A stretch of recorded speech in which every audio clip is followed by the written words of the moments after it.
Bannayuganda bannange mbalamusizaako nnyo nembebaza emirimu gyonna gye mutuusizaako engalo. Kaakati olwaleero waliwo ebintu bye mbadde mubuuza kye mbadde njagala twogeremuko katini. Kye mbadde mubuuza ku ono new leader of opposition nti obumanyirivu bwe oba obukugu bwe oba amaanyi ge gamuliwa, era kiki kye basinziddeko okuba nti mu basajja enkwatangabo zonna eziri mu NUP basazeewo okwesiga ono.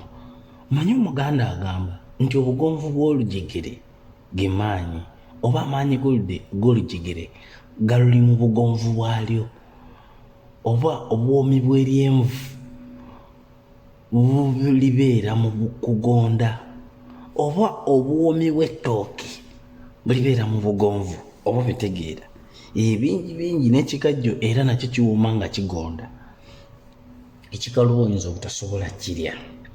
Kaakati kasooke tutunulemuko katini ku biography y'omwami ono, kitegeera then tutunulire ku busobozi bwe, tulabe n'akalipo kebayinza okuba nga bamusibiridde mu maaso awo akayinza okumuviirako obutapafominga bulungi nga bwe tusuubira, kubanga ffe ng'abalonzi tulina essuubi ddene nnyo mu bana abakulembeze baffe okusingira ddala aba NUP, kubanga twabayirawo omubiri okufuuka abakulembeze, era kuno kwe kulonda okukyasinza okutwala obulamu bw'abantu abasinga obungi countrywide okusinza ku history wa Uganda yenna nga bwazatambula. Okusooka, omukulu ono amannya ge ag'obuzaale ye Mathias Mpuuga, eryansamba lya kitaawe, okitegeera. Omukulu ono yazaalibwa ennaku z'omwezi nga 12 omwaka 1975. Ennaku z'omwezi 12 omwezi gwa 10 omwaka 1975. Yazaalibwa omwami gwe baayita Nsamba Vincent n'omukadde maama gwe bayita Gertrude Nsamba mu district y'e Masaka, mwana munabuddu, okitegeera. Kati wamala okuzaalibwa ebiseera ebyo n'agenda ne bamutwala okutandika okusoma primary, kitegeera. Primary yagisomera mu ssomero era eri Masaka baliyita Kyamaganda Boys, egyo yasomera emyaka 7 n'amalako primary. Kati bw'avaawo n'agenda ku Masaka SS era nalyo liri Masaka, yasomera O level oba okuva ku senior 1 mpaka senior 4. Then we yamalaawo n'agenda e Nakyenyi yasomera A level, okitegeera. Tuli ku mwami gwe bayita Mathias Mpuuga. Kakati bwe yava e Nakyenyi ng'amaze A level n'agenda e Makerere University n'akola bachelors in education, n'afuuka omusomesa owa secondary school e Makerere. Kati bw'avaawo era n'adda e Makerere yennyini eyo n'asoma amateeka mu myaka egyaddirira, kitegeera. Kati wamala okusoma amateeka n'atandika okugezaamu nga practicingamu, kitegeera. Kati omukulu ono azze akola oba working experience ye oba obumanyirivu oba obukugu bwe azze akola oluvannyuma lw'okumala okusoma. Jjukira kati musajja mukugu, musomesa ate munamateeka, n'atandika okugezaamu okukola, kitegeera.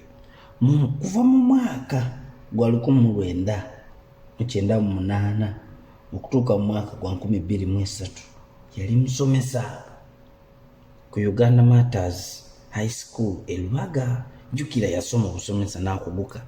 Kati mwogwo mwaka 1998 yali musomesa ku Uganda Martyrs. Kakati bwe yavaawo mwaka gwa 2000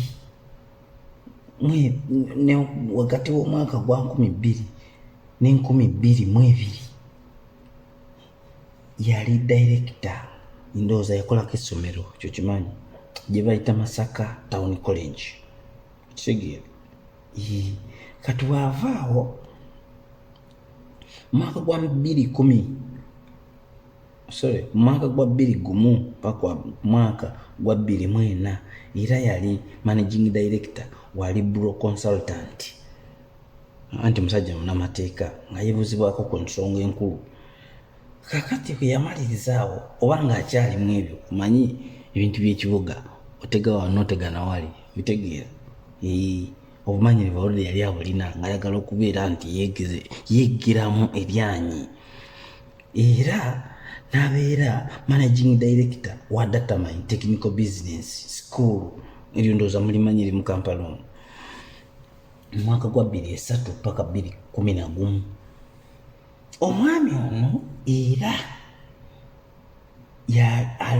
abadde chairperson ku Masaka District Local Government w'abavubuka, okitegeera, Matasi Mpuuga, era memba w'olukiiko olufuzi olwa Mutesa One Royal University,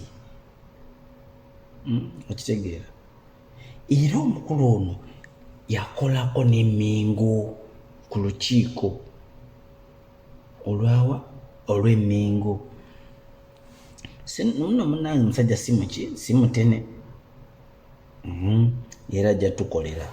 Kaakati omusajja ono munamateeka nga bwe nkugambye, kati ayingira atya politics amaka ge yakuliramu oba okuviira ddala dda e Masaka District.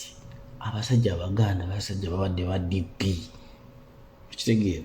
Kati abadde musajja wa DP kakongoliro okutuusa jjo juzi wano lwe baavaayo nga DP block mu mwaka gwa 2022 ne bane ng'omwali Sewungu Joseph Gonzaga, Medad Lubega Segona,